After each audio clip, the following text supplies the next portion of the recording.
to build a legacy on your own terms. I'm Tanya Hendrix, and this is Legacy Her Way, the podcast where we explore how women are creating powerful personal legacies through family, faith, business, community, and beyond. From foster moms to founders, creatives to caregivers, we go beyond the buzzwords and talk about real life, real impact, and the values that guide us all. Whether you're building wealth, raising kids, or launching your next big thing, this space is for you.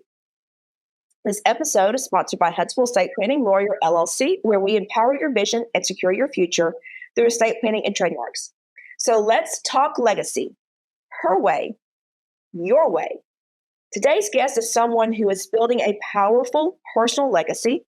Kathy Smith is founder of Kathy Smith Images. She is an adventurer, lover of life, and a phenomenal photographer and advocate of female friendships. And if you are a friend of Kathy's, you have a friend for life and a advocate for you. So I am happy to introduce to you my friend, Kathy Smith. Thank you for joining us today, Kathy. Good morning. Yay. How are you, my friend? I'm so excited to have you here because you are such a phenomenal person. I want people to know about you. And one of the things I do love about you is your friendship and how you really, and we're going to talk about this a little bit later, but you really invest in female friends. I do. And so I really want us to talk about that in a few minutes. But first, tell my audience a little bit about you. Well, I grew up in Sylacauga, Alabama, and I had a pretty large family, but I really didn't grow up in a large family because I was the caboose, a very late caboose. So my, majority of my sisters were old enough to have family, by the time I came around. But my one sister, Nancy, she is the biggest inspiration that I had when I was little. And she is kind of the person who made me try it. Just try it, see what sticks. You might like it. You might hate it. It's okay. If you don't like it, you're not a failure. Just move on to something else. I mean, she was really, really, she taught me how to skate and how to walk on stilts, and she didn't even know how to do it. So she's just like, well, just let me show you and then see if you can pick it up. But yeah, she took me to gymnastics, baton, everything. And so, she'd just say, whatever you like, keep doing it. If you don't like it, let it go and find something else. So that's kind of the way I grew up with her, kind of, teaching me how to do everything and letting it go if I didn't like it, not just hanging on because I started it. Because I think we waste a lot of time in life doing that, if it doesn't bring us happiness. So that's kind of the way it started. Okay. Because, Well, let's just kind of pick up from there. Because I did introduce you as being an adventurer. Oh, yeah. So you're not afraid to try things. No. Tell us about that. I know you kind of started with your sister, Nancy, but tell us about that a little bit more. Well, I like, most people don't like heights, but I like heights. I get really excited when I'm up in the air. And so I've been skydiving, parasailing, hot air ballooning, zip lining, hang gliding. When you went with me, hang gliding. Yeah. I won't do that again. But I loved it. I can't wait to do it again. And I just like anything that is fast. I would have probably made a really good race car driver when I could see. But I like anything high or fast, and boats, getting on the banana boat and flying around the ocean and stuff like that. So I don't know where I got that from. I've always liked to be up high. Even when I would, back in the day, lay out in the sun, I would get on the flat part of the roof of the house. So I loved it. So, I don't know where I got that from, but I say do it. You don't have to do it again. I would never go skydiving again, but I did it because I was afraid of it. And I had been to see Tony Robbins, and it was a big influence on me to go do it after I went to see him, because he was like, if you're afraid of it, you have to do it, because then, you've done it and you can get past it. So if you can get past jumping out of a plane, miles and miles up in the air, then you can pretty much do anything. And I agree with that. And I walked on fire. I was about to ask about that because you mentioned Tony Robbins. I was like, I hope she talks about walking on fire. I did. I walked on the hot coals and I did it. And it's like mind over matter. And I think that's the way you have to live your life. You just have to, power through sometimes, and I did it. I think it's important that you said you have to power through sometimes, because I think oftentimes we're afraid to do something. We are. And then you have to do it. You just have to do it. Yeah. You have to do it. You have to do it. And you go, I don't know what I'm doing, but, I'll get through it somewhere, and it helps you with other things in your life, I think, when you do things like that. When you were getting ready to jump on an airplane or go hang gliding, or some of these other things that you've done, did you have people in your life telling you not to do it? Yes. Discourage you? Yes. And what was your response? Well, I have to. I don't. That's something I was going to mention to you today. When people tell you not to do things, that's their fright, not your fright. And I was scared to death. I fainted, in fact, when I jumped out of it for just a minute, because they were filming me on the GoPro, and my head just went. And it scared me to death. But when I, got to the ground, I'm full of adrenaline and everything. And I thought, I did it. I really did it. So, I don't know. It helped me. But I've all through my life, and we'll talk about some more of that later. I've had people, don't do that. Don't do that. I'm afraid for you to do that, because I'm from a family full of worriers. And that's why I don't worry, because it is so annoying for somebody to be scared for you to do anything in life all the time. Mm-hmm. So I don't ever just do it. I might be afraid for you inside, but I'm excited for you to go and try it. So when you landed on the ground after skydiving, after jumping out of the airplane, how empowered did you feel? Oh, I felt empowered, and I also felt the herniated disc. Because I hit the ground. My suit was falling off, and I'm trying to hold the harnesses, and it's going down, and the whole time it's just sliding down my shoulders, and I'm like, but I made it down. And but I think I was in shock that I actually fell out of the air. And I mean, and I was the last one off the plane. There were like 12 or 13 people on that thing, and they're going one right after, and I'm the last one, and I'm watching everybody just fall to earth. And I'm just getting more and more nervous. And the guy said, we don't have to. And I said, oh, we have to now. We're up here. So I'm doing it. I'm not coming back up here. I've got to do it now or never. So yeah, I did. It's cool. I'm glad I did it. Well, and you mentioned in one of your adventures, the hang gliding, which I was there with you when you did that. You had some other friends, and that leads us into that conversation of, you are such a champion of friendships, and you have had, some of the women that were there for that hang gliding experience. Yes. They've been friends for 20 or 30 years or longer? Yeah, or more. I have a friend I still talk to every week, and we met the first day of the first grade 60 years ago. You just froze up. Uh-oh. You did too. You're frozen. It's frozen on your end. Okay. Okay. I got you back. Okay. Okay. So a retake of that question. You're about to say that you have some friends that. Yeah. My friend, I still talk to her every week too. We met the first day of the first grade. So I've been friends with her for 60 years. Wow. My other friends that, she wasn't at that particular event, but I saw her just yesterday at my birthday party. We met in 1977, and we talk almost every day still. And that's been 48 years. And, the other ones at that table I've been friends with for at least some 40, I just keep my friends. Like, you remember when I met you and I said, we're going to be buddies. And I just knew it. And because, how some people say they have their soulmate is their husband or whatever. Mm-hmm. I think you can have soulmates with your girlfriends too. Like when I meet people, I know immediately if I'm going to be friends with them forever. It's just like a feeling I have, Like with you, I just loved you the minute I met you, and I thought, I'm keeping her, whether she likes it or not. So, I just think that you have to work at it. It's work. You got to remember But their. how do you do that? How do you work at maintaining those friendships? You call people. You don't let it slide. Like when you start thinking, gosh, it's been a little bit since I spoke to her, you pick up the phone and call and you check or you send an email. Hey, I'm thinking about you. What are you doing? Hope you're feeling better. If somebody ever tells me they're having surgery or they've got something going on in their life, I put it on my calendar so I don't forget it. And, and then I offer to show up if they need me. I don't like to, just tell people I'm going to come and whether you like it or not. But if they need me, they can call me and I'll be there. Yeah. Everybody's different about when they're sick or whatever they are doing. Like I particularly don't like anybody with me when I don't feel good, but some people do. Yeah. So I'm saying, don't come here. Don't do that. But, I'll go sit with them.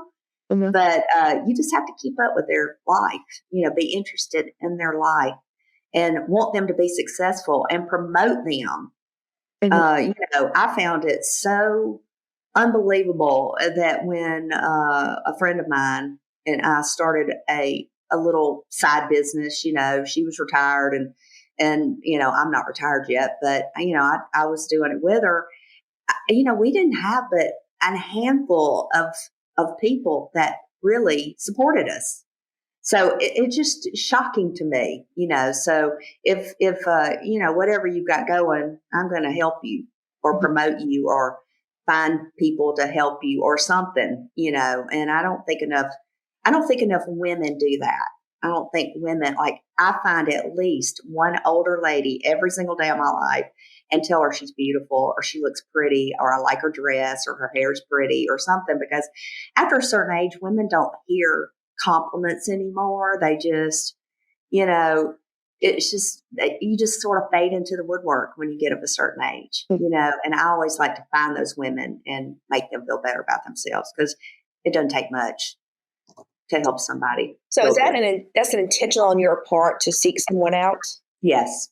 Every day I find somebody that on the street, I don't know, in a restaurant, wherever I am, I will say, oh, you look so pretty today. And you can just immediately see the difference in their face, just a random comment. So I like to do that every day. That's just something I intentionally do. I think it's important that we as listeners understand that a lot of what we're doing, so this podcast is about building legacy, which requires an intention. And Yes. there are different ways of building legacy, and we'll talk about yours in a moment. Yeah. But that intention just runs throughout everything that we do, because you need to be intentional with building the friendships, with cultivating the friendships. Right. And you're also being intentional about just making somebody's day, just being kind to them, giving them a compliment. Right. Does that come natural to you, or you just like, I'm going to do this? I think I just see a lot of women who are older and they're not married and they really don't have anybody in their life to make them feel good about themselves. And I don't know, I've just always thought about that. Even since when I was little, I would do that just because, everybody needs that. Everybody needs to feel like they look good and they, somebody is paying attention to them and they're not just fading into the woodwork, and I've always been that way. Mm-hmm. But it is an intention that I do find somebody every day. I usually, I may let a day slip by here and there, but not usually. Mm-hmm. I will find somebody. Well, I know that you have a busy life. So how do you fit it into your schedule to find those people, but also just to keep reaching out to your friends? I mean, do you have it? Is it something you remember now? Do you have it written down on a calendar? I mean, what is it that you're doing, like, to make sure you do those things on a routine basis, a regular basis? Things, if they're having something done, like an operation or something, I put it on my calendar. I have to. I can't keep up with it, especially at my age. Everybody's kind of getting, having an issue. But, I don't know. I'll wake up in the morning sometime and somebody will pop in my mind, and you've gotten these messages from me. Hey, you're on my mind this morning. Everything okay? And that's all you have to say, just to keep in touch. It may just be one sentence, but it doesn't really take that long. I mean, nobody's that busy. Mm-hmm. That I always think about Ronald Reagan. I love Ronald Reagan. And he wrote his wife a note every day. He was the president of the United States. If he had time to get up and write his wife a sweet note every single day, I just remember in the 80s hearing him say that. And I thought, wow, he's got time to do it. I got time to do it. So I don't know. They just always, that was an inspiration to me too. Mhm. Just hearing somebody that's, the leader of the world, or of the United States has time to do that. So I got time to do that. That's an incredibly important point, because I know I often say, well, I don't have time for this, time for that, but you do make time for what's important. And for those who are important to you, you definitely have to make time to do that. And that's the only way that you can cultivate and maintain these friendships like you have, because you do reach out, you do make it a point to check in on your friends. Yes. If they've had surgery, or just like you said, just on my mind this morning. Right. And one of the great things I love about Facebook is a lot of times somebody would pop in my mind at like 4:00 in the morning, and I can message them on Facebook. Right. Because then I'm thinking about that point when my day gets started by 8 or 9 o'clock, when I feel like it's okay to text, I've forgotten, or it's just kind of slipped my mind. And so I think it's important that we do use what we have, do use social media or whatever that we have to reach out to people that we care about and love. Yeah. You have to be careful on social media, though. Don't put anything personal on social media ever, because it will. I used to put where I worked and everything, all my personal information. And I've had issues with it before. Somebody just show up or whatever, and you're like, how did you know where I was? Oh, well, and people tagging themselves about where they currently are, and then some crazy stalker shows up at your restaurant. So I learned, don't post anything until after you've done it and you're not there anymore. Don't put your personal information. Don't tell people your personal business ever, because it can be twisted and turned and used against you and all that kind of stuff a lot of times. Or they can figure out a lot of things, like how to get into your personal email. They'll figure it out. People are answering those questions about what's your mother's maiden name, and I'm thinking, don't answer that. What are you doing? So stuff like that. So it's good and not good. Yeah. So, but you got to, when you use it for good, it's a good thing. Yeah. Yes, it is. And do you mind if I tell how we met? No, I don't mind. I think it's important that people understand, because when we talk about friendships and we talk about being there for one another, Kathy and I, just to kind of tell you the type of person she is, we met back in 2013. I just moved to Birmingham to work for a safe house for sex trafficking victims. Yeah. And it was middle of the night. I got called out to go pick somebody up. Yeah. And I was just told I was going to meet a woman in the parking lot at the church, and she'd be there to help me, and she'd go with me. And so I pull up, and here's Kathy with a baseball bat. I was ready. She was ready for some action. So that's the type of person she is. She shows up for people, whether she knows them or not. She shows up for people, and she shows up ready and prepared to go to battle for her friends and for people who are in need. And so, she's talking about now she reaches out to the older women that she sees, or anyone that she sees who needs to brighten their day. But she's been doing this for years. At that point in time, it was with helping sex trafficking victims. Right. And I knew that she always had my back with a baseball bat if necessary. And so that's the type of person she is. And, if you have a Kathy in your life, I encourage you to, uplift her. If maybe you need to be the Kathy of somebody's life. And I encourage you to do that, because Kathy is a great example of a true friend. And just one of the reasons I wanted her on this podcast was to share about how she just really invests in people. Many of my guests are here or on the podcast talking about businesses or books. But this podcast is to celebrate women as a whole. And I think one of the things that we have to remember, and I think one of the things that separates us so much from men maybe is relationships with other women, and how we can lift each other up and help each other and be there with one another. And a friendship like Kathy's is one that really can help us succeed and just go far in life. And I'm not saying at all that Kathy's not successful, but Yeah. I'm having her on the podcast to talk about the friendship element because it's so important for women to understand we Yes. need each other. Yeah, we do. need the support of one another. We Yeah. need that person's going to be there with a baseball bat to help us whenever we need that. So I just appreciate that part of Kathy. How about the bat? I'm ready. I was mad. And I think you showed up in your pajamas, didn't you? I think you were in your pajamas. They called me and said, "You need to get here right now," and I was asleep. Okay. So, talking about legacy, what does legacy her way mean to you?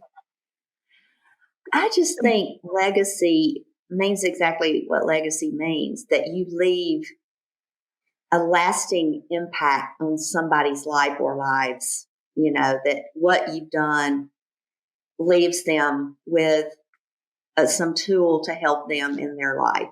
That's what it means to me. I don't know, people say, well, you don't, have any children. What are you leaving a legacy to? Well, I've got lots of children. Mm-hmm. And that's the good thing about not having children, is because you get a lot of children and you can give them back when they get on your nerves. So, but yeah, I mean, I hope that the people and the children that I'm part of their life, I hope they look back and think, well, she did it. If she did it, I can do it. Mm-hmm. And that's really what I think about what a legacy is.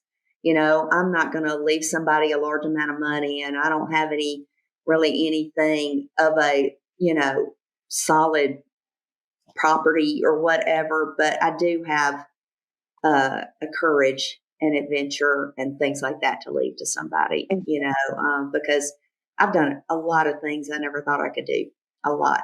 So I hope that, you don't know who's watching.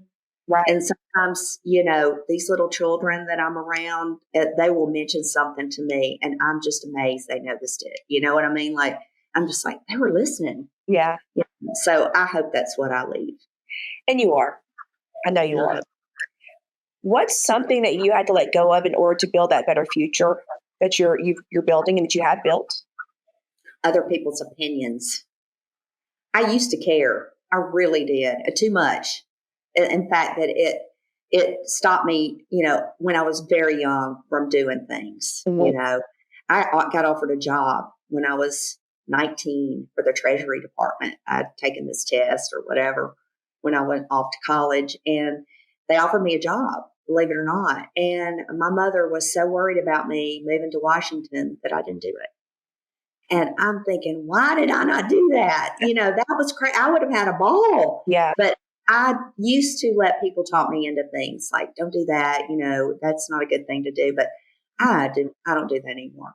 It took me a long time. When did that switch, and how did you switch to not caring? Well, I just thought, what am I doing? I mean, it took me a long time. I mean, I was very old when that hit me. But you just have to, it's your life. They could live their life, and they did live their life, but people don't need to control your life. I mean, you need to listen to some extent, but if you feel it in your gut, I call it the Holy Spirit. Some people call it intuition, whatever is telling you to do this thing, you need to do it.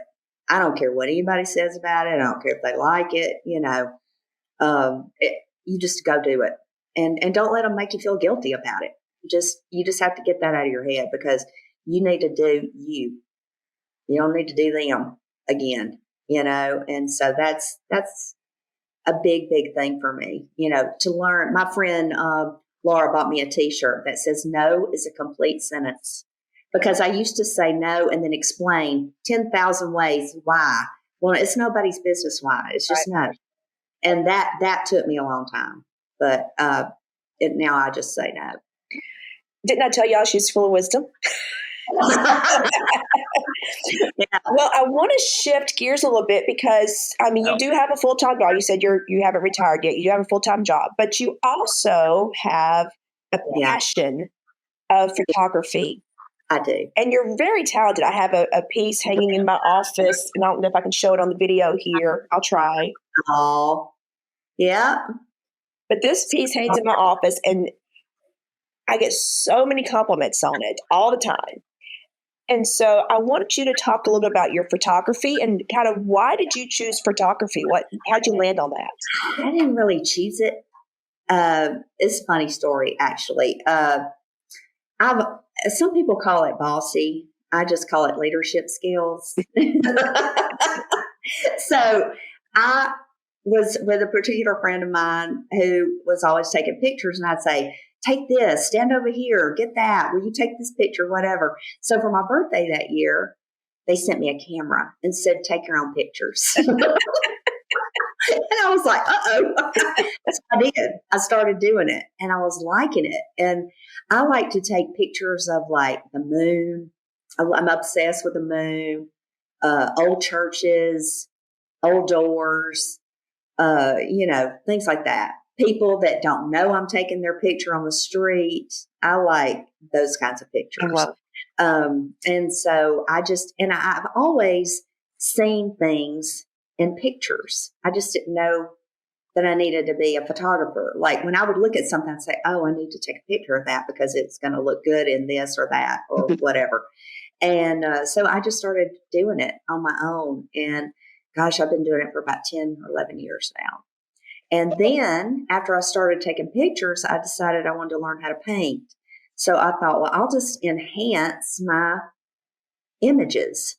And I'll take the picture and then I will paint on it. If somebody's not there, I want them to be there, I'll put them in there. Or I'll just change it up a little bit.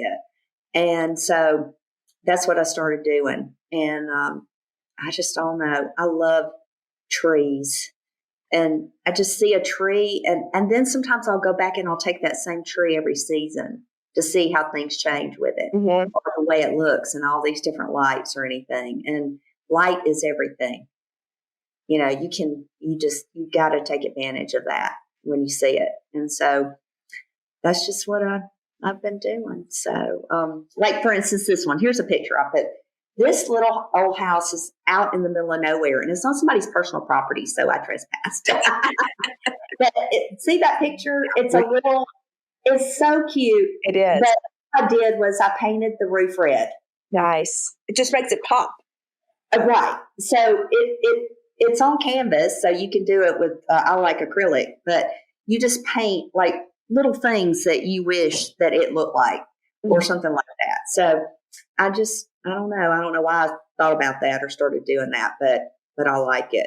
I took a picture of a cottonwood tree when I was in, but it was sitting in the middle of the parking lot and it just looked terrible.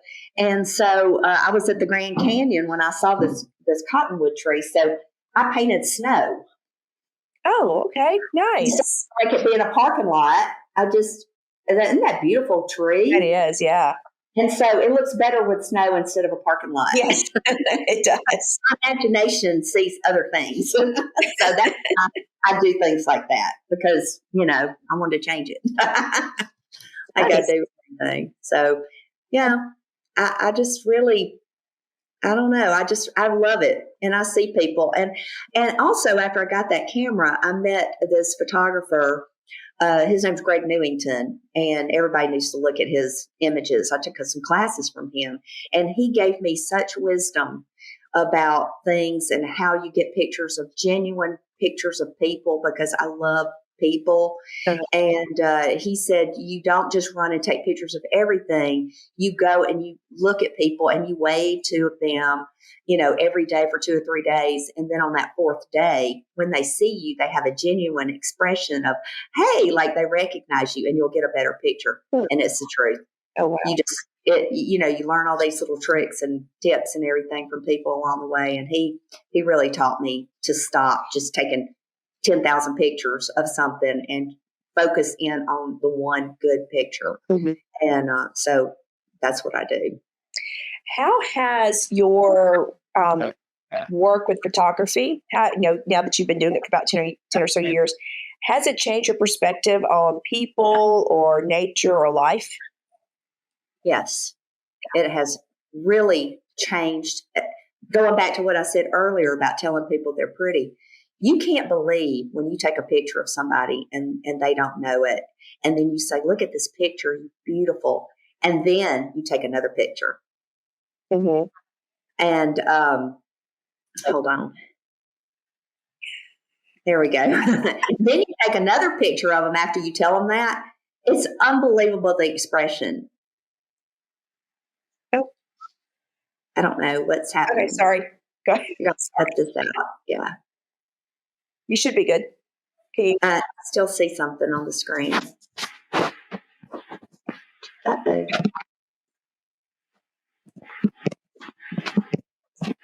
Oops. I don't know what's happening. Can you just tap on the screen? That's what I'm trying to do. It's not. I don't know what happened. It's just a small screen of us, like we're through. No, we're not through. We're still recording. I can still see you fine. Okay. Well, I have a screen, so I don't know what's going on with it, but I'll just keep talking. Yeah. So retake. I asked you the question of has it changed? Has photography changed your perspective on nature, people, and life? Yes. Just like the trees and the different seasons too. Everything's ever changing, including you. Mm-hmm. And that's what made me think about that. Like we all go through our seasons in life where we look dead, we look happy, we're full of life and all that kind of stuff. And so it did change my perspective. And also, as I was saying about people, you can just mention one nice thing about them and take a picture of them and you can see it in the photo, like you've made their day. Mm-hmm. So, it tells a lot about people. Well, what is one thing you're doing now that you wish more women knew they could do? I'll tell you what, this might not answer that exact question, but I wish women would stop criticizing themselves. When you're sitting with a bunch of people, all they talk about is I'm too this, I'm too that, I'm this, I'm that. If people really knew just how beautiful and wonderful they were, and it upsets me that people don't see themselves that way. Mm-hmm. And I wish that women would stop. We've got so many things to be compared to and other women and all this stuff. And I just get really frustrated because I want people to know their worth and that they're beautiful and everybody's different. And I just wish that I could convey that to people without sounding like I'm preaching to them. But I just want them to know that they're awesome. Mm-hmm. And, that's probably not even what you asked me, but that was on my mind. Well, I'm glad you said that because I think it's important. I think people, again, this podcast, anybody can listen to it, it's really for women. Yeah. I think we really need to hear that message that regardless of whether we think we're too fat, too skinny, too pale, too dark, too whatever, that we're all beautiful. There's something so beautiful. Everybody. And it has something to offer. Yes, we do. Yeah. We absolutely do. We absolutely do. Well, I know that you are an excellent photographer. Where can people, do you sell your prints, your photos? Yeah, I have since my name is Kathy Smith, if you Google that, you're going to get the 1990 exercise queen. So what you have to do is it's Kathy Smith Images, but there are no spaces. So because I put no spaces, I pop up before she does. So you can go there, and I have a website, and also I'm on Facebook and Instagram. So, sometimes people will see something that I posted and they'll want it. And that way I can individualize it. It's not just something I have. I can make it whatever size you want, put it on canvas, Mm-hmm. paint on it, whatever. So everything is very, easy to order. I've had some people, want me to do somebody's face and make it look, like a Andy Warhol or whatever, and I can do that too. But there's lots of ways to get to me that way on social media. And to be clear, you don't do weddings, you don't do No. photo shoots where it's a kind of a I don't do planned. Post No, things. So you just like to do the natural. I want to enjoy what I do, and I would not enjoy that. And so if I have something and you like it, that's good. You can buy it, but I don't really go and take pictures like graduation pictures and things like that. I've been asked before, but it's just not something I do because I'm not really into posed pictures that much. Mm-hmm. So I wouldn't be very good at that. So I know that. Okay. And so you can be on the Kathy Smith Images on Facebook, Instagram, and it's your website, Kathy Smith Images? It is. All right. Yeah. Well, thank you so much for joining us today, Kathy. I'm so excited for the audience and what they've heard today. I hope that they are as empowered as I've been listening to you talking about the intentionality behind the friendships and just being kind to people, just lifting people up on a daily basis. So I think that's incredible. Little nugget of wisdom. And I'm so grateful to have you as my friend. And also you have helped me do so much legal work and will and everything else. And you're really great at what you do. And I appreciate you very much. Well, thank you so much. All right. So thank you all for listening to Legacy Her Way. If today's conversation inspired you, moved you, or made you think differently about what legacy means, you're not alone. Be sure to follow the show so you never miss an episode. And if you're feeling generous, you can leave a review to help more women find inspiration for their own path to legacy. Until next time, keep building boldly, loving deeply. And that message came through loud and clear today, Kathy. Thank you.